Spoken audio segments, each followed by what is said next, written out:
மாபெரும் நூல் வெளியீட்டு விழாவினுடைய தலைமை பொறுப்பிலே ஏற்றிருக்கக்கூடிய எங்கள் மனமெல்லாம் எழுந்திருக்கக்கூடிய பொன்சி என்று அழைக்கப்படுகின்ற படவீர பொன்னையா அவர்களே, வருஷநாட்டு ஜமீன் வரலாறு என்று சொல்லப்படுகின்ற ஒரு அழகான நூலை தொடராக ஆனந்தவடியில் எழுதி கொண்டிருந்தார். எனக்கு அப்பொழுதே அவரை பார்க்க வேண்டும், அவருடன் பேச வேண்டும் என்ற ஆர்வம் இருந்தது. ஆனால் ஒரு முறை நம்முடைய நடிகர் தனுஷினுடைய தந்தை கஸ்தூரி ராஜாவுடன் அவரே நம்முடைய இல்லத்திற்கு வந்திருந்தார். அப்பொழுது சந்தித்து அவரோடு பேசும் பொழுது எங்களுடைய மனதார நான் அவருடன் பேச வேண்டிய பல விஷயங்களை நான் பேசினேன். இந்த பகுதியினுடைய வரலாற்றை, ஜமீன்தார்கள் எப்படியெல்லாம் ஆண்டார்கள் என்பதை அந்த நூலை படித்தாலே நமக்கு போதுமாக தெரியும். எனக்கு கண்டமனூர் ஜமீன் என்பது எது என்று சொன்னால், நீங்கள் இங்கேருந்து பார்த்தீங்கன்னு சொன்னால் நம்ம ஆண்டிப்பட்டி கனவா இருக்குல்ல, உசிலம்பட்டி கனவா, அங்கேருந்து திருவிதாங்கூர் சமஸ்தானத்து எல்லை வரைக்கும் இந்த ரோட்டுக்கு கிழக்கு பகுதி முழுவதும் அவங்களுக்கு, ரோட்டுக்கு கிழக்கு பகுதி கூட ஒரு சாதாரண ஒரு பழமொழி கூட சொல்லுவேன், எங்கே நுழைஞ்சாலும் கடைசியில் கண்டமனூரா அப்படின்னு இருக்கு. அதை நான் சொல்ல விரும்பலை. அப்படி இருந்த இடம் 1959 கடைசி ஜமீன் சாகும்போது புதைக்கிறதுக்கு இடம் இல்லை. ரொம்ப முக்கியமான செய்தி. ஏன்னா புதைக்கிறதுக்கு இடம் இல்லாமல் ஒரு மனுஷன் செத்து போய் அரண்மனை வாசல் இருந்த மரத்தை வெட்டி ஆத்தங்கரையில் எரிச்சு இப்போ ஒரு மணிமண்டபம் மாதிரி ஏதோ கட்டி வச்சிருக்காங்க. ஏதோ சமாதி மாதிரி ஏதோ கட்டி வச்சிருக்காங்க. ஒரு அவங்கள இல்லை, இறந்து போனாங்க. அவங்க இறந்து போன பிறகு எரிச்சு அப்படியே சாம்பலத்தை கடந்து விட்டாங்க. இந்த பகுதியில் அவர்களுடைய ஆட்டம் பாட்டம் எப்படி இருந்தது என்பதையெல்லாம் சுருக்கமாக ஒரு வரியில் சொல்லுகிறேன். அவர் எழுதியிருப்பாரு, புல்லு அறுத்தா தொழுப்பட்டிக்குத்தான், புல்லு அறுத்தா தொழுப்பட்டிக்குத்தான், புல்ல சமைஞ்சா அரண்மனைக்குத்தான். பொழப்பு எப்படி இருக்குன்னு பார்த்துக்குங்க. வேற எங்கேயும் இல்லை. நம்ம பகுதியில் பொம்பளை பிள்ளை பெரிய மணியாச்சுன்னா அரண்மனை கொண்டு போய் விட்டு வந்துடணும், புல்லு அறுத்தாச்சுன்னா கொண்டு போய் தொழுப்பட்டிக்கு போட்டு வந்துடணும். அவர் எழுதின விஷயம் விசாரிச்சு பார்க்கும்போது இங்கு மட்டுமல்ல, இந்த ஜமீன்தார்கள் வாழ்ந்த பூமி முழுவதுமே அப்படித்தான் இருந்திருக்கிறது. அதனால அப்படிப்பட்ட செல்வங்கள் யாருக்கும் பயன்படாது, அவர்களுக்கே பயன்படாது என்பதை நாம் வாழும் காலத்திலே பலரை பார்த்திருக்கிறோம். அரசியல் பிழைத்தோருக்கு அறம் கூற்றாகும் என்று சொல்வார்கள். இன்றைக்கு தமிழகத்தில் ஏதாவது ஒரு இலக்கிய நிகழ்ச்சியாக இருந்தாலும் சரி, அல்லது ஒரு கல்விக்கான உதவியாக இருந்தாலும் சரி, எந்த உதவியாக இருந்தாலும் தேடி சென்றால் கிடைக்கும் என்று சொல்லக்கூடிய அடையாவாசல் நெடும்பெரும் கதவாக திறந்திருக்கக்கூடிய நெஞ்சத்திற்கு சொந்தக்காரராக இன்றைக்கு திருவள்ளுவருடைய தினம் ஊரணி நீர் நிறந்தற்றே உலகவாம் பேரறிவாளன் திரு என்று சொல்வார்கள். அந்த பேரறிவுக்கு சொந்தக்காரராக இருக்கக்கூடிய எங்களுடைய மரியாதைக்குரிய அண்ணன் நம்முடைய ஜெகநாத் மிஸ்ரா அவர்கள் இன்றைக்கு இந்த அருமையான நூலை வெளியிட்டிருக்கிறார்கள். அது பாராட்டுக்குரிய விஷயம். அது மட்டுமல்ல, பொன்சி அவர்கள் சொன்னார், இங்கு மட்டுமல்ல தமிழகத்தில் எங்கு சென்றாலும், அது புத்தக வெளியீட்டு விழாவாக இருந்தாலும் சரி, இலக்கிய நிகழ்வாக இருந்தாலும் சரி, அல்லது ஒரு சமூக விழாவாக இருந்தாலும் சரி, அங்கே தன்னை முன்னெடுத்துக் கொண்டு நல்ல பல காரியங்களை செய்து கொண்டிருக்கக்கூடியவர் எங்களுடைய அண்ணன் என்று சொன்னார். அது 100க்கு 100 உண்மையான விஷயம். இன்றைக்கு திருவள்ளுவருடைய தினம், அந்த ஊர் நடுவில் ஒரு குளம் இருந்துச்சுன்னு சொன்னால் அது எப்படி எல்லோருக்கும் பயன்பாடுக்குரியதாக இருக்கிறதோ அதை போல அவருடைய செல்வம் எல்லோருக்கும் பயன்படுவதாக இருக்கிறது. பேரறிவாளன் திரு என்று சொன்னால் அது அவருக்கு பொருந்தும். இன்னைக்கு திருவள்ளுவருடைய தினம், அதாவது இப்போ உழவர் தினம், திருவள்ளுவர் தினம், பொங்கல் தினம் எல்லாம் கொண்டாடணும். யாரோ ஏதோ சொல்லி இருக்கிறார்கள். யாரோ தலையில் பிறந்தான், பிறகு தோளில் பிறந்தான், உடையில் பிறந்தான், காலில் பிறந்தான் என்றெல்லாம் சொல்லி கொண்டிருக்கிறார்கள். ரொம்ப ஆச்சரியமான விஷயம்.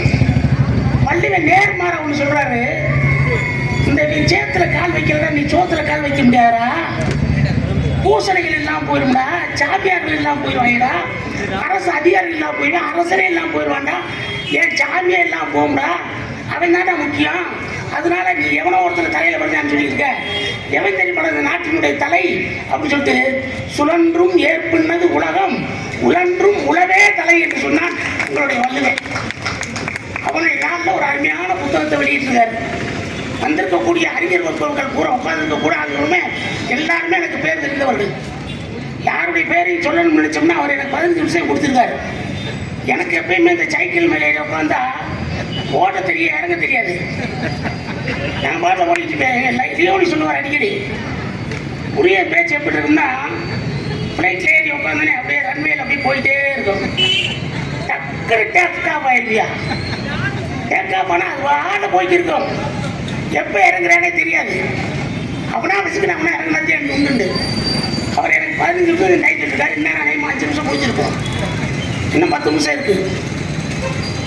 அதே மாதிரி இவரை உட்காந்துக்கவங்களுடைய அத்தனை பேருமே மிகச்சிறந்த பேச்சாளர்கள், பண்பாளர்கள், மிகச்சிறந்த படைப்பாளர்கள், நிறைய முன்னாடி வாசிப்பாளர்கள் உட்காந்துருக்காங்க. என்னுடைய நல்ல வாசிப்பாளர் நம்முடைய முத்துக்குமார், வழக்கறிஞர் முத்துக்குமார், சத்தியமூர்த்தி, எவ்வளவோ பேர். நம்முடைய மாவட்ட செயலாளர் ராஜிலா அவர்கள் வந்திருக்காங்க. தாமு ஏசாக்காவினுடைய செயலர், கம்பம் கிளை செயலாளர் முத்துக்கண்ணன், முரளி போன்றவர்கள்லாம் வந்து இங்கே அமர்ந்திருக்கிறார்கள். ரொம்ப சிறப்பான ஒரு நிகழ்வு. இந்த புத்தகம் வந்து வரலாற்றில் சில விசித்திரங்கள் என்று எழுதியிருக்கிறார். சில இல்லை, வரலாற்றில் விசித்திரங்கள் எக்கச்சக்கமான விசித்திரங்கள் இருக்கு. நீங்க நல்லா யோசிச்சு பார்த்தீங்கன்னா சில பேர் இப்போ நம்ம பொன்சி ரொம்ப தெளிவாக சொல்லிட்டாரு. இந்த புத்தகம் எனக்கு ரொம்ப லேட்டாக கிடச்சி நான் படிக்கவே இல்லைன்னு சொல்லி தப்பிச்சுக்கிட்டார். படிச்சிட முடிச்சு. நான் இதில் முதல் கட்டுரை தொடங்கி முதல் கட்டுரை 6 நாள் அழிந்த ஆளுமைன்னு சொல்லி ஒரு கட்டுரை தொடங்குது. 15வது கட்டுரை ராஜரிஷின்னு ஒரு கட்டுரை. 15 கட்டுரையுமே படிச்சுட்டேன். 15 கட்டுரையுமே மிக அற்புதமான சத்தான கருத்துக்களை தாங்கி வந்திருக்கக்கூடிய முத்தான கட்டுரைகள். உண்மை நல்ல கட்டுரைகள், அருமையான கட்டுரைகள். உலகத்தில் வரலாறுல என்ன சொல்லுவாங்கன்னு சொன்னா, நெப்போலியன் வரலாற்றை மட்டும் ஹிட்லர் படித்திருந்தார் என்று சொன்னால் உலகத்தினுடைய வரலாறை மாறி போயிருக்கும் என்று சொன்னார். நெப்போலியனுடைய வரலாற்றை மட்டும் ஹிட்லர் படித்திருந்தார் என்று சொன்னால் உலகத்தினுடைய வரலாறை மாறி போயிருக்கும். ஏனென்று சொன்னால் வாட்டர்லூ போரிலே தான் நெப்போலியன் இறந்து போனான். தோற்று போனான், அங்குதான் இறந்து போனான். அது தெரியாமல் 1945 ரஷ்யாவில் போகிறது ஒருத்தர் ஹிட்லருக்கு கீழே விழுந்தார். அச்சு நாடுகள் முழுசாக முடிஞ்சு வச்சு. இன்னொன்று சொல்வார்கள், கிளியோபாத்ராவின் மூக்கு மட்டும் சற்று குட்டையாக இருந்தது என்று சொன்னால் உலகத்தினுடைய வரலாறை மாறி போயிருக்கும். எதை எப்படி கம்பேர் பண்ணுற பாருங்க. நெப்போலியனை சொல்லிட்டு இங்கே டனோர் கீழே வட்டாரியா, கீழே வந்து கிளியோபாத்ராவின் மூக்கு மட்டும் சற்று குட்டையாக இருந்தது என்று சொன்னால் உலகத்துடைய வரலாறை மாறி போயிருக்கும். ஒரு பெண் நினைத்தால் என்ன வேணாலும் செஞ்சிருவான். நேற்று கல்லூரியில் சமத்துவ பொங்கல் விழா நடந்துச்சு. அந்த முன்னாடி பார்த்தீங்கன்னா தெரியும், இந்த வரிசையாக பாதை ஓரத்தில் செடிகள் வளர்ந்துருக்கும். ஒரு ஆங்கா இருந்திருக்காரு. அந்த ஓரத்தில் ஒரு பொண்ணு நின்றுருந்துருக்கா. அந்த பொண்ணோட பூ ஒன்று, ரோஜா பூ ஒன்று விழுந்துருச்சு. அது பூத்த மாதிரி இருந்துச்சு. அப்போ ஒரு பொண்ணு வந்துச்சு. நான் சொன்னேன், பொங்கல்னு அந்த செடியோட பூக்குதுமான்னு. நான் அதுக்கு அந்த பொண்ணு சொன்னா, அந்த செடி பூக்கல சார், ஒரு பெண் நினைத்தால் எந்த செடியையும் பூக்க வைப்பார் அப்படின்னு சொல்லி. எனக்கு ரொம்ப ஆச்சரியமா இருந்துச்சு. ரொம்ப அற்புதமா சொல்லிருக்காரு.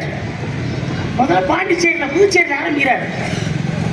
துபாயில் சொல்லக்கூடிய ஒரு மிகப்பெரிய அறிஞர் ஆனந்தரங்கன் பிள்ளை பாடம் வசப்படும் என்ற புத்தகம், அதெல்லாம் படிச்சு பாருங்க. நான் எல்லாத்தையும் சொல்லிட்டு இருக்க மாட்டேன், அதெல்லாம் படிங்க. அதில் சொல்றாரு. ஏன்னா சில பேர் இந்த புத்தகத்தை படிக்காம வந்து இன்னொரு ஆள் பேசிட்டு போனாலும் உண்டு. எனக்கு தெரிஞ்ச ஒரு அரசியல்வாதி அவர் வந்தார். வந்து நின்று புத்தகத்தை பற்றி எந்த படம், அசுரன் படம் வந்திருக்கு. அசுரன் படம் வந்தப்ப அது பூமணி என்கிறவுடைய ஒரு எழுத்தாளருடைய வெக்கை என்கிற நாவல். இதை எங்கேயோ கேட்டிருக்காரு. அவர் காதுல ரெக்கைன்றது பதிலாக காதல் ரெக்கைன்னு கேட்டிருக்கு. இந்த ரெக்கைன்றதை வச்சுக்கிட்டார். இவர் படம் பார்த்தார், புத்தகத்தை படிக்கல, மேடைக்கு வந்துட்டார். படத்தை பார்த்தேன். அந்த பூமணி என்பவருடைய அந்த ரெக்கை என்கிற நாவலை நான் முழுதாக படித்தேன். அந்த நாவலிலே அவர் என்ன சொல்லியிருக்கிறார் என்பதை அந்த படம், நம்முடைய வெற்றிமாறனுடைய திரைப்படம் மிக பிரம்மாண்டமாக படமாக்கி இருக்கிறார். அதாவது ஒரு மாணவன் எந்த சமுதாயத்தில் பிறந்திருந்தாலும் அவன் படித்து மேலே வந்து விட்டான் என்று சொன்னார் அவனுக்கு இறகுகள் முளைக்கும். அந்த ரெக்கையை வைத்துக் கொண்டு உலகம் முழுவதும் சுற்றி வரலாம் என்பதை படத்தின் முடிவிலே அவர்கள் சொல்லி இருக்கிறார்கள் என்று சொன்ன கூட்ட கைதட்டுது. நம்ம கூட்டமே எது சொன்னா கைதட்டல. நம்ம காமராஜர் செத்ததுக்கு அண்ணா வந்து தேர்ந்து அழுதாருல கைதட்டார்ல. காமராஜர் என்னைக்கு செத்தாரு, அண்ணா என்னைக்கு செத்தாரு, என்னங்கிற கணக்கு கைதட்டா நம்மால். அதெல்லாம் பிரச்சனை இல்லை. இந்த எனக்கு நான் உள்ள மேலே ஏறி வரேன். அவர் சொன்னார், நான் என் வயசு 120 வயசுன்னா இருக்க போறேன்னு சொன்னா, நான் வந்து எத்தனை வயசு வரைக்கும் நின்ன வாக்கில் சாக்ஸ் மாற்றிடு. நான் நின்ன வாக்கில் சாக்ஸ் மாற்றிட்டேன்னா காலேஜுக்கு ஒரு நாளைக்கு லீவ் விடுவாங்க. அது நடக்கும். ஏன்னா அவர் படியேறி வந்து தவி வந்தாரா. நான் வந்தேன், நான் தவியெல்லாம் வரல. ஏன்னா 2 பேரும் ஏற்றி விட்டாங்க. ஏன்னா எனக்கு அந்த அண்ணா சொன்ன மாதிரி தொண்டர்கள் இருக்காங்க. தொண்டர்கள் ஏற்றி விடும்போது எனக்கு என்ன கவலை இருக்கு. கையை பிடிச்சி வேலை ஏற்றி விட்டாங்க, நான் பாட்டில் வந்துட்டேன். அதனால அது ஒரு பெரிய விஷயம் இல்லை. மனசு வேணும் இல்லையா, மனசு வேணும். 16 புத்தகங்களையுமே நான் வாசிச்சிருக்கேன். கிட்டத்தட்ட 12-13 விருதுகள் வாங்கியிருக்காரு. எவ்வளோ பெரிய விஷயம். அது இல்லாமல் 422வது நிகழ்ச்சியானே, 428வது நிகழ்ச்சி உள்ள வந்தோடனே இந்த சேர்ல உட்காந்து எங்களுக்கு சிரமம். என் தம்பி நயினார் முகமது என்னுடைய மாணவர், படிக்கிற காலத்திலிருந்தே பணிவும் அடக்கமும் நிறைந்தவர். அந்த பணிவும் அடக்கமும் இன்றைக்கு அவரை எந்த அளவுக்கு உயர்த்திருக்கிறது என்று சொன்னால், ஒரு பள்ளிக்கூடத்தை வச்சு நிர்வகிச்சு ஒரு குடும்பத்தை மாதிரி நிர்வகிக்கிறார். ஒரு தாத்தா பாட்டி விழாவுக்கு நாங்கள் போயிருந்தேன். தாத்தா பாட்டி விழா கொண்டாடுறாரு. நாங்கள் படிக்கிற பிள்ளைகளுக்கு தாத்தா பாட்டிகளுடைய முக்கியத்துவத்தை சொல்வதற்காக, குடும்பத்துடைய பெருமைகளை சொல்வதற்காக, பாரம்பரியத்துடைய பெருமைகளை சொல்வதற்காக அங்கே பல்வேறு கலை நிகழ்ச்சிகளை நடத்தி அதை வந்து ஒரு மெட்ரிகுலேஷன் ஸ்கூல் மாதிரியே இல்லாமல் ஒரு பன்முகத்தன்மை கொண்ட மாணவர்களை உருவாக்கக்கூடிய ஒரு ஆற்றல் மிக்க ஒரு கல்வி ஸ்தாபனமாக நடத்தி கொண்டிருக்கிறார் என்று சொன்னால், அது அவருடைய பணிவும் அடக்கமும் இன்றைக்கு அது அடக்கம் அமரர்கள் உயிக்கும் என்று சொன்னான் வள்ளுவன். அதற்கு மிகச்சிறந்த உதாரணமாக நம்முடைய நயினார் அவர்கள் இருக்கிறார். இங்கே வந்து சில பேர் ஆடினாங்க, உண்மையிலே ஆச்சரியமாக இருந்துச்சியா. ஒரு சின்ன பொண்ணு பரதநாட்டியம் ஆடிச்சு, என்ன அற்புதம். எல்லாரும் பாராட்டாங்க. நம்ம இருக்காங்களா இல்லைன்னு தெரியல, நிறைய பேருக்கு வந்து ஆடிட்டு போனால் போதும் வந்துடுறாங்க. கேட்கணும், இருந்து உட்காந்து கேட்கணும், என்ன சொல்கிறாங்கன்னு கேட்கணும். இன்னொரு பொண்ணு ஆடிச்சு. அந்த பொண்ணு ஏகலைவன் சொல்லி தம்பி பஞ்சராஜா சொன்னார், நம்ம சோமநாத பாரதி சொன்னார். உண்மையிலேயே அந்த பிள்ளை ஏகலைவன் தான். ஏன்னு கேட்டீங்கன்னு வச்சுக்க, அந்த படத்தில் நடிகை நம்ம பொன்சி சொன்ன மாதிரி கட்டு ஸ்டார்ட்டு ரெடி அப்படின்னு சொல்லி ஆரம்பிப்பாங்க. அப்படி ஆடிமே அந்த பொண்ணு இந்த மாதிரி டான்ஸ் ஆடல. அந்த படம் பார்த்துருந்தவங்களுக்கு சங்கமம் படம், அந்த படத்தில் இந்த பிள்ளை மாதிரி அந்த பொண்ணு டான்ஸ் ஆடல. அவ்வளோ அற்புதமான ஒரு டான்ஸ், அது நல்லா இருந்துச்சு. இன்னும் ரொம்ப ஆச்சரியம், குர்தா போட்டு ஒரு பிள்ளை கையில் சம்பு சிரமத்தை எடுத்து சுத்திட்டாயா ஆத்தாடி எனக்கு ரொம்ப ஆச்சரியமாக போச்சு. பெரிய விஷயம் அது. ஏன்னா ஒரு காலத்தில் பெண்கள் வீட்டை விட்டே வெளியே வரக்கூடாதுன்னு சொல்லக்கூடிய ஒரு சமுதாயத்திலிருந்து இன்னைக்கு தவிர மத்தியில் பெண்கள் மேடையில் வந்து ஒரு கம்பெடுத்து சுத்துகின்ற அளவுக்கு ஆற்றலோடு அந்த பெற்றோர்கள் வளர்த்திருக்கிறார்கள் என்று சொன்னால் அவர்கள் பாராட்டுக்குரியவர்கள். இதில் என்ன பெரிய வேடிக்கைன்னு சொன்னால், புத்தகத்துக்குள்ள என்ன நான் போக முடியாது. ஒன்று சொல்லிக்கிறேன், நான் பணம் வந்து அவன் சைக்கிளை விட்டு இறங்குறது கொஞ்சம் லேட் ஆகும் போட்டுருக்கு. இறங்கிடுவோம். அதே மாதிரி அண்ணன் இருக்காரு, ஒரு காட்சி கட்டு வந்தோடனே அவரை தானே அறிமுகப்படுத்திட்டு என்ன மறந்துருப்பீங்க, ஞாபகம் இருக்கா அப்படின்னாரு. அது பார்த்த மாதிரி இருக்கு, அப்படி தானே சொல்லணும். பார்த்த மாதிரி எனக்கு ஞாபகம் இல்லை. பிறகு சொன்னாரு, பிறகு பேசிட்டு இருந்த ரொம்ப நேரம். ஏன்னா இதெல்லாம் ரொம்ப இந்த இலக்கியம் அடைகிறது இது போன்ற ஒரு மன ஆளுமையை கொடுக்கும். எல்லாரோடும் பேசுவதற்கும் பகிர்வதற்கும் உண்டான ஒரு வாய்ப்புகளையும் வசதிகளையும் கொடுக்கக்கூடிய ஒரு மேடையாக இருக்கிறது. அது மட்டும் இல்லை, பணம் எப்படிப்பட்ட பணம், ஒரே ஒரு செய்தி மட்டும் சொல்கிறேன். இதுலேருந்து 2 முக்கியமான செய்தி. ஒன்று, இன்னைக்கு உத்தரவாசம் வங்கி போகிறோம். உத்தரவாசம் இன்னைக்கு தேவையான ஒரு செய்தி அங்கே அன்னைக்கு இருக்காரு. உத்தரவாசம் வங்கியில் மரகத நடராஜர் சிலை, அற்புதமான ஆருத்ரா தரிசனம் அன்னைக்கு தான் அந்த சந்தன காப்பு எடுத்து கொடுப்பாங்க. நாங்கள் ஒரு தடவை பேச போயிருக்கேன். அந்த மகாராஜா தலைமை தாங்கினார். அந்த ஓலை போட்டால் நிறைய எனக்கு அந்த சந்தனத்தையும் அதை வச்சு கொடுத்தாரு. வச்சு பூசிக்கிங்க, ரொம்ப நல்லா இருப்பீங்கன்னாரு. நல்லா தெரியும், அது இருக்கட்டும். ரொம்ப நல்லா இருந்துச்சு. போய் பார்த்துட்டு ரொம்ப ஆசீர்வாதமாக இருந்துச்சு. கடைசியாக அந்த வரலாறை வந்து அண்ணன் சொல்றாரு, ரொம்ப ஆச்சரியமா இருந்துச்சு. அந்த சிலையை கொடுத்த அந்த பச்சை மரகத கல்லை கொடுத்தவர் யார் என்று சொன்னால், கீழக்கரையை சேர்ந்த அப்துல் மஜீத் என்று சொல்லப்படுகின்ற ஒரு இஸ்லாமியர் அதை கொடுத்திருக்கிறார். ரொம்ப ஆச்சரியமா. அவர் சிங்கப்பூருக்கு வியாபாரத்துக்கு போகும்போது, கடல் வழியாக போகும்போது, கடலில் அதை பார்த்துட்டு ஆச்சரியப்பட்டு ரொம்ப அற்புதமான கல்லாக இருக்கிறது என்று சொல்லி எடுத்து போய் அதை ராமநாதபுரம் மகாராஜாவை கொடுத்து அதை பார்த்து அவர் ஆச்சரியப்பட்டு அதில் ஒரு சிலையை செஞ்சு அங்கே நிறுவியிருக்கிறார். அது இன்றைக்கு அத்தனை இந்துக்களும் நாம் வழிபட்டு கொண்டிருக்கிறோம் சொன்னால் அதற்கு மூலகர்த்தவாக இருந்தவர் யார் என்று சொன்னால் ஒரு அப்துல் மஜீத் என்று சொல்லப்படுகின்ற ஒரு இஸ்லாமியர் என்பதை நாம் கருத்தில் கொள்ள வேண்டும். இது மாதிரி நிறைய விஷயங்களை சொல்லிட்டு வர. இன்னும் ரொம்ப ஆச்சரியமான விஷயம், பணம் என்னையா பணம், பணத்தை பற்றி சொல்லும்போது ரொம்ப அருமையாக சொல்றாரு. அந்த பணம் எப்படிப்பட்ட பணமா இருக்குன்னு சொன்னா, திறனறிந்து தீதின்றி வந்த பொருள் நான் வள்ளுவேன். அறமீனும் செல்வமும் அன்பு மீனும் திறனறிந்து தீதின்றி வந்த பொருள். அந்த பொருள் எப்படிப்பட்ட பொருளாக இருக்குன்னு சொன்னா, தீமை இல்லாமல் செஞ்சது தான் இருக்கணும். கஞ்சாவத்தை இருக்கக்கூடாது, சாராயத்தை இருக்கக்கூடாது, கொள்ளையடிச்சதாக இருக்கக்கூடாது, கொலை செஞ்சதாக இருக்கக்கூடாது, ஏட்டி மூட்டி கொண்டு சம்பாதிச்சதாக இருக்கக்கூடாது. நியாயமான வழியில் வந்த பணத்தை, அந்த பணம் தான் அவனை நிற்கும், உனக்கு பேர் சொல்லி தருந்தான்னு சொல்லிட்டு அந்த பணம் இருக்கே, அந்த பணம் தான் நிற்கின்றதுக்கு ஒரு உதாரணம் சொல்கிறாரு. கேரளாவில் 2 வருஷத்துக்கு முன்னாடி 2-3 வருஷத்துக்கு முன்னாடி நடந்த ஒரு இன்சிடென்ட். ஒரு லாட்டரி டிக்கெட் ரொம்ப பொம்பளை 6 கோடி ரூபா பரிசு, 200 ரூபா டிக்கெட்டு விற்று போச்சு பூராமே. 3 மணிக்கு அரசு குழுக்கள் நடத்த போகுது. 12 டிக்கெட் மிஞ்சி போச்சு. அந்தமாக யோசிக்குது, 12 டிக்கெட் இருக்குது, 2400 ரூபா ஆச்சு. இது நின்றுச்சுன்னு சொன்னால் நமக்கு கை பொறுப்பாயிடும், நமக்கு எந்த வகையில் லாபம் இல்லை. இது என்ன செய்ய முடியும்? இந்த வாடிக்கையாளர்கள் ஃபோன் பண்ணி சொல்லி வர சொல்லி வாங்க சொல்லுவோமான்னு, வர சொல்லி வாங்க சொல்லுவோம்னு சொல்லும்போது ஒருத்தர் நம்ம சந்திரன் ஒருத்தர், அவருக்கு கொஞ்சம் வறுமையான ஆள், ஒரு சிமெண்ட் கம்பெனியில் வேலை பார்க்குறாரு. அந்த ஆளுக்கு ஃபோன் பண்ணி டிக்கெட் எடுத்து வாங்கிக்கிறீங்க, என்கிட்ட பணம் இல்லை, நாளைக்கு வாங்கிக்கிறேன், ஒரு டிக்கெட் வேணால் எடுத்து வைங்க, எடுத்து வச்சுட்டு எனக்கு அந்த வாட்ஸ்அப்பில் புகைப்படம் எடுத்து அனுப்புங்கன்ட்டாரு. அந்த நம்பரை ஃபோட்டோ எடுத்து அந்த அம்மா அனுப்பிச்சிருச்சு. 2 மணிக்கு அனுப்புது, 3 மணிக்கு கொடுக்குது. 6 கோடி ரூபா பரிசு 6 போயிடுச்சுங்கிறீங்க. அந்த சந்திரனுக்கு கொண்டு போச்சு. ஆனால் சந்திரனுக்கு தெரியாது. இந்த அம்மா நினைச்சிருந்தா அந்த பணத்தை இந்த மாதிரி வச்சுருந்துருக்கா, சொல்லாமல் கூட அனுப்பிக்கலாம். ஆனால் அந்த அம்மா அப்படி நினைக்கல. கணவனையும் கூப்பிட்டு எப்பா சாமி இந்த மாதிரி அவர் வாங்கியிருக்காரு, நம்ம டிக்கெட் நம்ம எடுத்துருக்கு போய் கொடுத்து வந்துடுவோம் போனாங்க. அந்த ஆளுக்கு அங்கேருந்து அந்த துட்டு கேட்கறத வேண்டாம், அவர் வந்து 200 ரூபாய் சேர்த்து வந்து எடுக்கிறார். இல்லையா உனக்கு 6 கோடி ரூபா விழுந்துருக்கு அப்படின்னு சொல்லி 6 கோடி ரூபாய் தூக்கி கொடுக்குறாங்கன்னு சொன்னால், உண்மையிலேயே இந்த பண்புடையார் பட்டுன்னு சொல்லலாம். நல்லார் ஒருவர் உணரேல் அவர் ஒருட்டு எல்லோருக்கும் போய் மழைன்னு சொன்னா பார்த்தியா ஔவையார். அந்த ஔவையார் சொல்ற பாட்டுக்கு இன்னைக்கு உதாரணமா 1-2 பேர் இருக்காங்க அந்த மண்ணில். அப்படித்தான் அண்ணன் இருக்கார். அண்ணன் அதே மாதிரி தான் இன்னைக்கு ஊரில் ஒரு 4-5 நல்ல மனுஷன் இருக்காங்கன்னு சொன்னால் அந்த நல்ல மனுஷன் அவர் ஒருத்தர். ஒன்னே ஒன்று சொல்கிறேன், எல்லாத்துக்கும் அடிப்படை தேவை, எல்லாரும் நல்லா இருக்குன்னா கல்வி வேணுதியா. அந்த கல்வி பயிரை திருச்சியிலேருந்து, திருச்சிக்கு அடுத்தபடியாக மதுரையில், திருச்சிக்கு அடுத்தபடியாக மதுரையை விட்டால் உத்தமபாளையம்.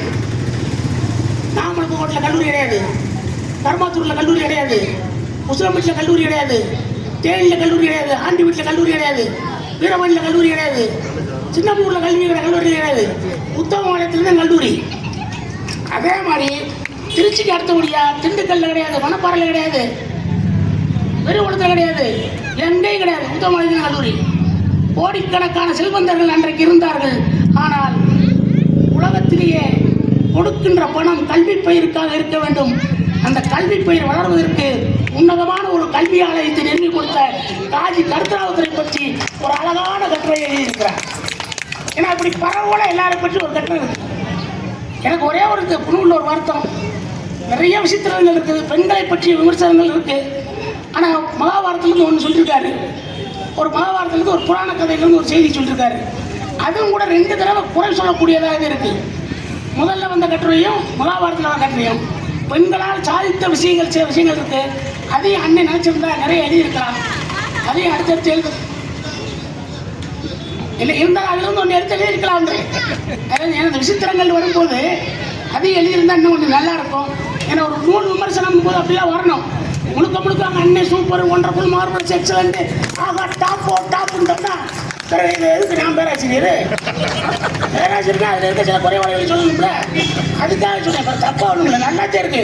15 கட்டுரையும் நல்லா கட்டுறீங்க, அது இருந்தால் இன்னும் கொஞ்சம் வலிமை சேர்த்துருக்கணும்னு சொல்லிட்டு உண்மையிலே இந்த அருமையான பையன் அண்ணன் கூட்டத்தை ஏற்பாடு பண்ணாருன்னா அதில் இந்த சின்னஞ்சிறார்கள் இருந்து பெரியவர் வரைக்கும் எல்லாத்தையும் உருவாக்கி விட வேண்டும் என்கிற உயரிய எண்ணத்தோடு செயல்படக்கூடியவர்.